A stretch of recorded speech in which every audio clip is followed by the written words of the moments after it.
Why should a magnet deflect a mercury jet? Mercury isn't magnetic, but it will conduct electricity. This jet bends because we're passing an electric current along it. Conducting fluids bearing currents in magnetic fields can behave very differently from non-conducting fluids. Magnetohydrodynamics, or MHD for short, is the study of these motions in the case where the fluid can be treated as a continuum. Most of the universe consists of ionized gas, a conducting fluid, and MHD dominates astrophysics.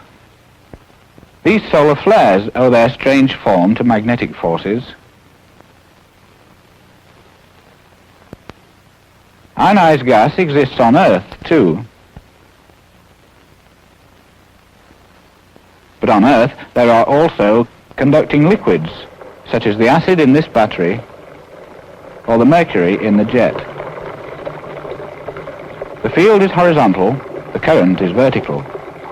Deflecting the jet, there is a force perpendicular to the current and the field. The precise statement is that if the vector J is current per unit area in the fluid and B the field, the force per unit volume of fluid is J cross B.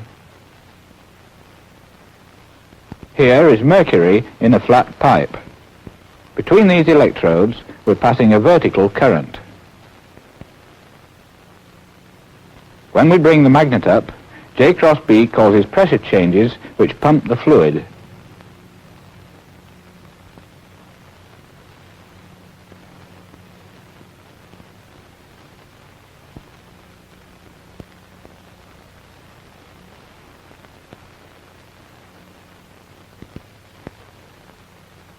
In this experiment, we impose currents from an external source. But motion of a conductor in a magnetic field can induce currents, and these too produce J cross B forces.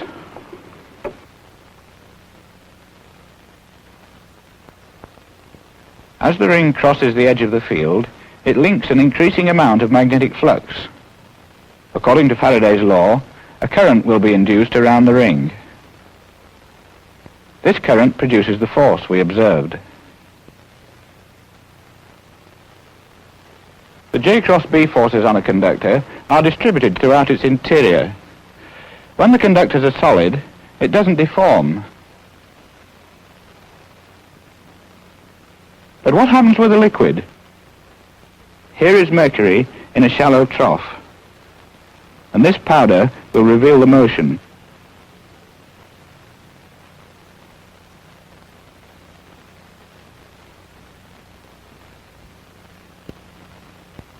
The effect of the J cross B force is obviously much more complicated for a deformable fluid than for a rigid solid. So, we must examine carefully how J cross B is distributed and how it affects each individual bit of fluid. In order to see how the fluid moves internally, we use this flat duct in which we'll put a transparent electrolyte. The duct goes in a magnet that provides a uniform vertical field. Here is a cross-section of the apparatus. This inclined mirror enables us to view the fluid in the direction of the field lines. In this view, we can see two electrodes, between which we can pass a two-dimensional current distribution. The resulting J cross B distribution is quite complicated. The pressure difference between these 2 points will be revealed by this manometer. Now the fluid is in, and the upper fluid in the manometer is colored to provide contrast. The fluid in the duct is stationary and contains dye lines. The magnetic field is on, but the current is off. Now we switch on the current, and the manometer reveals the resulting changes in pressure. But the fluid in the duct moves only slightly.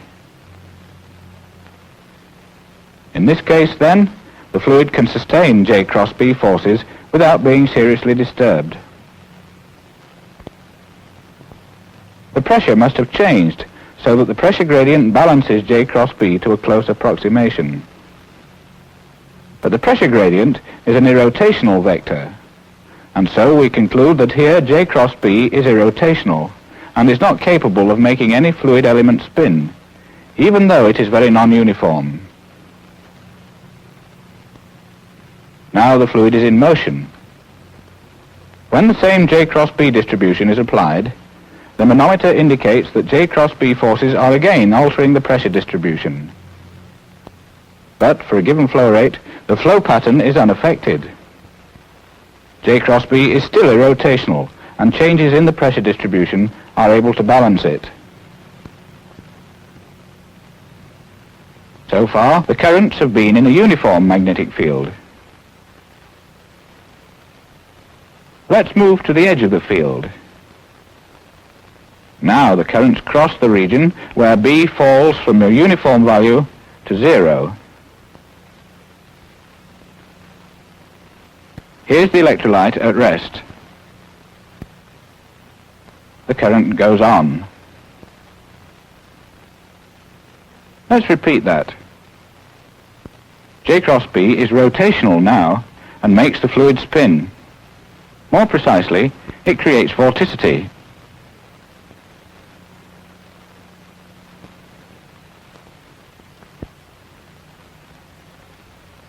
The J cross B distribution is like this, falling off rapidly in the edge region where it is rotational.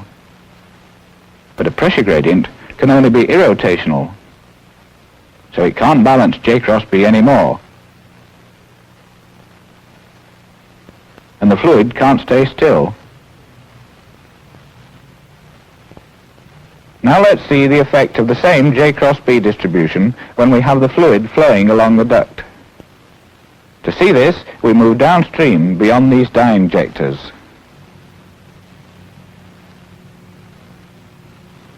This is the flow without the current.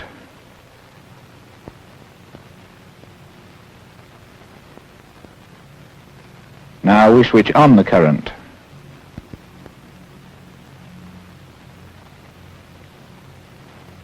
The flow contains vorticity. It is generated upstream at the edge of the field by those rotational J cross B forces. Here's the previous experiment again for comparison.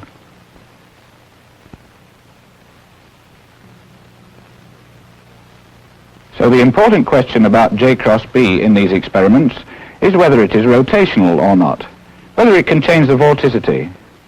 Let's look again at this mercury trough where the currents are induced rather than imposed.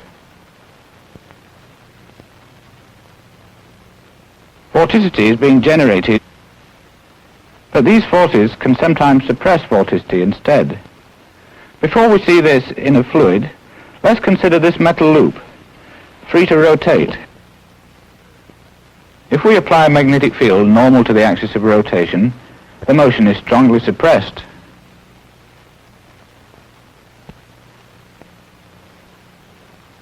It's easy to see why.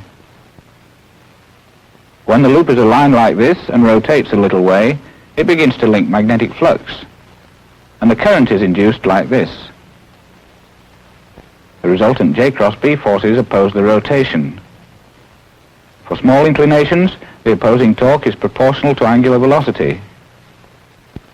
If the axis of rotation is parallel to the field, there is no opposing torque because the loop doesn't link a changing magnetic flux. But rotation stops quickly when the axis is perpendicular to the field. So, in a fluid, a magnetic field should suppress vorticity whose axis is normal to the field. Here is a trough of mercury in the gap of a magnet that can produce a horizontal field. Vertical vortices will be made by dragging this blade through the mercury. They are made visible from above by reflecting a pattern in the surface of the mercury.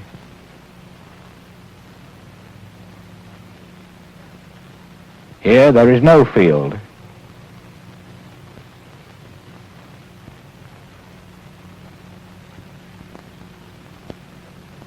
Here it is again, and in the lower picture the field is on. The vortices decay faster in the field.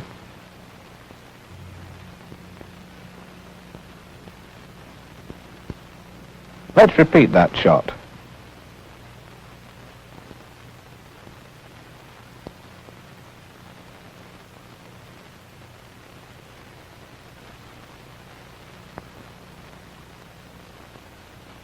Here, we're outside the field. And now the blade enters the field, which is stronger than before. The J cross B forces never let the vortices get started. They reappear as soon as the blade leaves the field.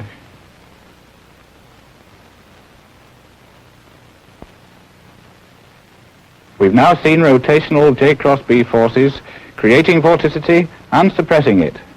But something else happens in this annular tank, where the vorticity originates at a moving wall. Across the gap, we can apply a radial horizontal magnetic field. Now we put the mercury in. To reveal vorticity, we have this free arm which tethers a float. The paddles of the float are free to rotate with the mercury and so reveal its vorticity.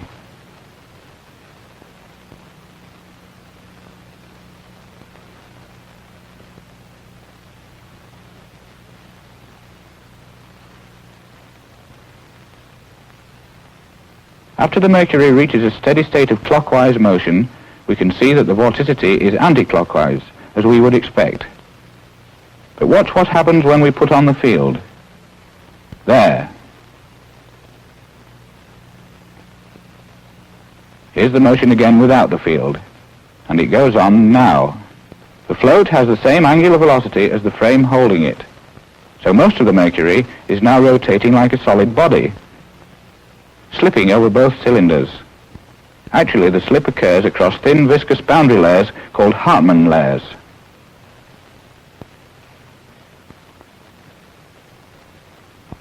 With this mechanical analog, we can see what happens.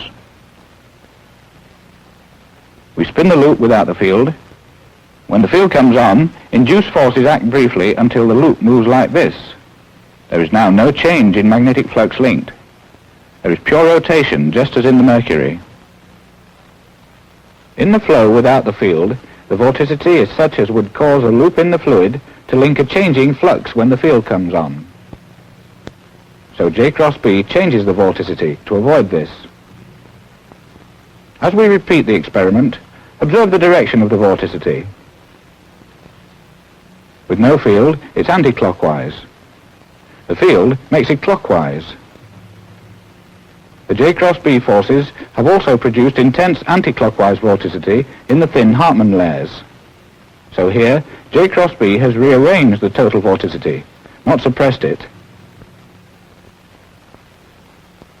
We've now seen that magnetic forces can drastically alter a fluid motion, but motion of a conductor can alter a magnetic field, too. The induced currents produce their own magnetic fields, which must upset the original field to some extent. These nails follow a field line. Watch the field change as the loop goes by.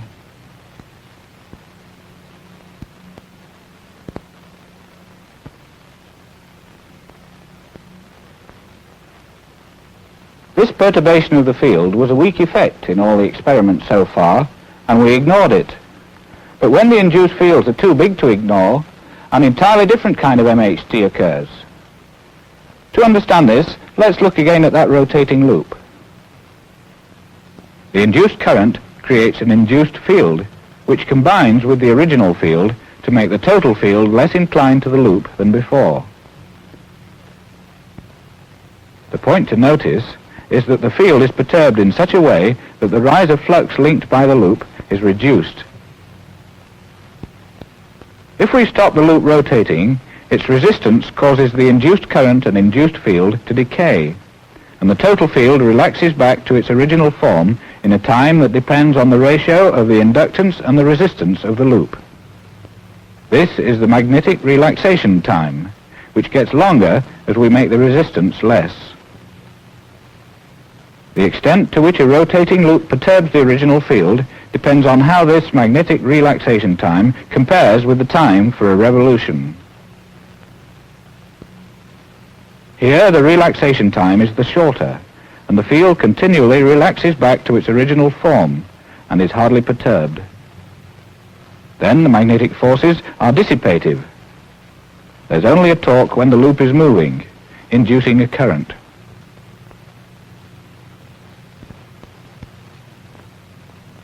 But when the magnetic relaxation time is long, because the resistance is small, the field is deformed more and more, until there is virtually no change of flux linked by the loop.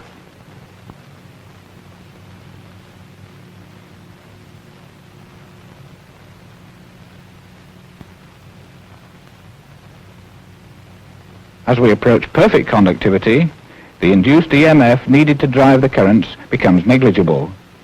Spontaneous currents alter the field so that the flux linked by a perfectly conducting loop never changes. Between these large field coils, there is a small coil. We're going to use it to show how a perfectly conducting loop would behave. The coil can be connected to a feedback system so that it always links the same magnetic flux. The magnetic needle tells us the direction of the field. Now there is no feedback in the coil, so when we turn it, the needle is not affected. Contrast that with what happens when the feedback is on. The needle stays in the plane of the coil because it perturbs the field so that it still links no magnetic flux.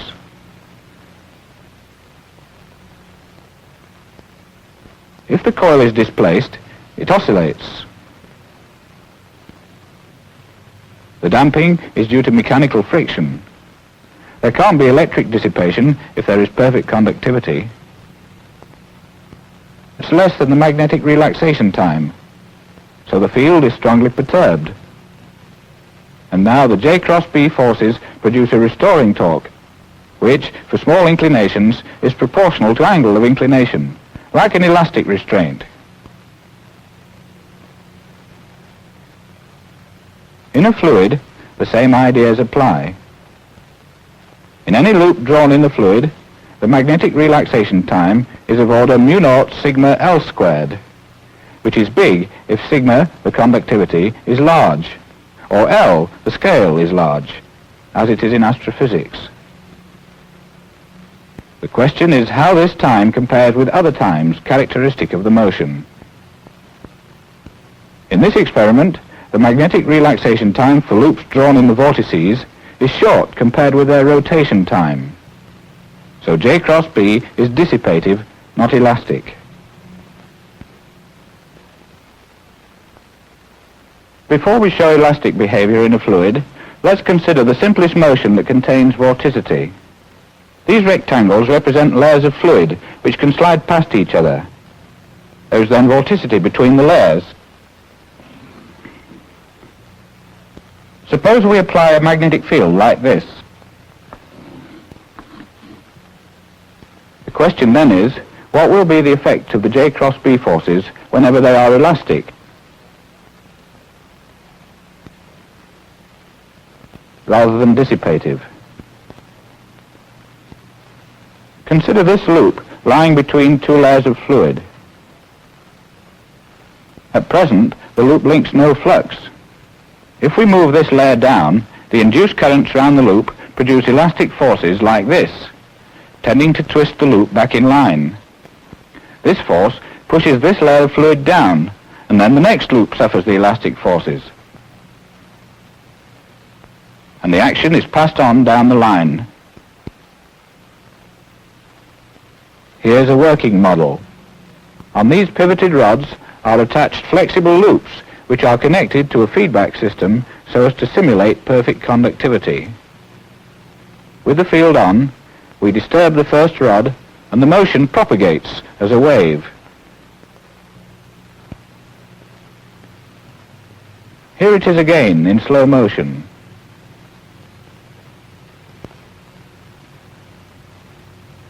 So this model of a perfectly conducting fluid in a magnetic field shows us that the rotational J cross B forces cause the vorticity to propagate along the field lines as a wave. This kind of wave is named an Alfvén wave after its discoverer.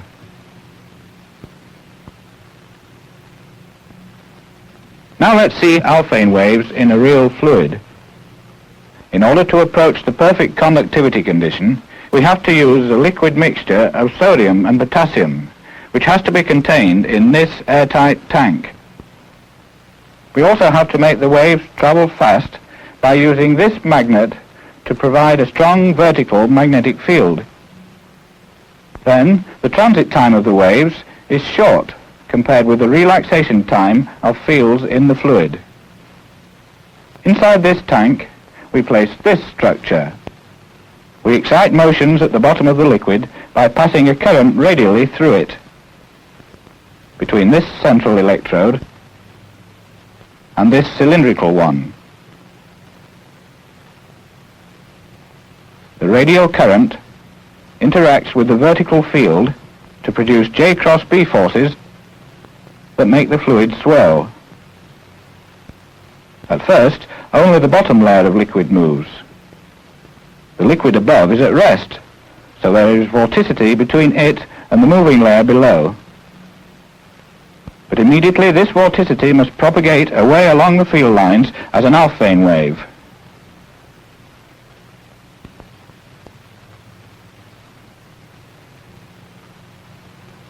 The layer of radial current travels with it, too. The current layer deforms a magnetic field. We can detect the magnetic changes with this search coil, which is immersed in the fluid. The signals from the search coil are displayed on an oscilloscope. Now the apparatus is ready for our experiment with the tank in the magnet gap. These leads carry the exciting current. To get a good picture on our oscilloscope, we excite the waves repeatedly. Each wave dies out before the next is created.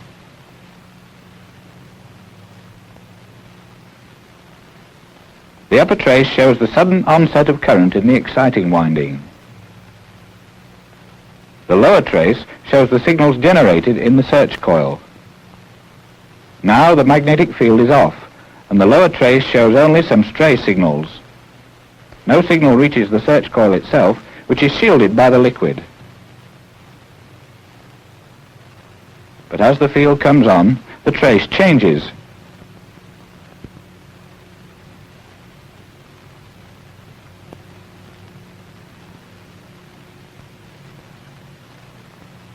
This signal is due to the wave passing the search coil. This signal records the wave after it is reflected off the top. If the fluid were a perfect conductor, the search coil signals would be like this. The width of these ideal peaks is fixed by the size of the search coil. The resistance of the fluid makes the observed first peak broader and weaker. The second peak shows that the reflected wave is broader and weaker still. But we do see that even in an imperfect conductor, J cross B forces can act elastically enough to give propagation of vorticity.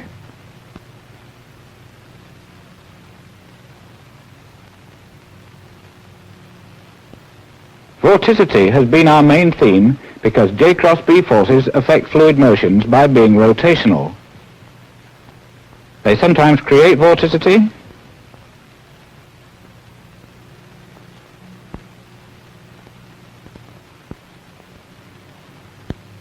sometimes they suppress it.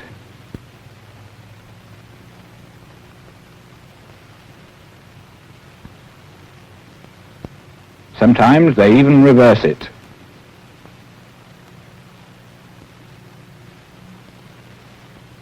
But when we approach the condition of perfect conductivity, the nature of MHD changes entirely. The J cross B forces act elastically, with the result that fluid particles can pass their vorticity from one to the next along the magnetic field lines. We've dealt only with incompressible fluids like mercury. Things get more complicated when the fluid is very tenuous or can change its density,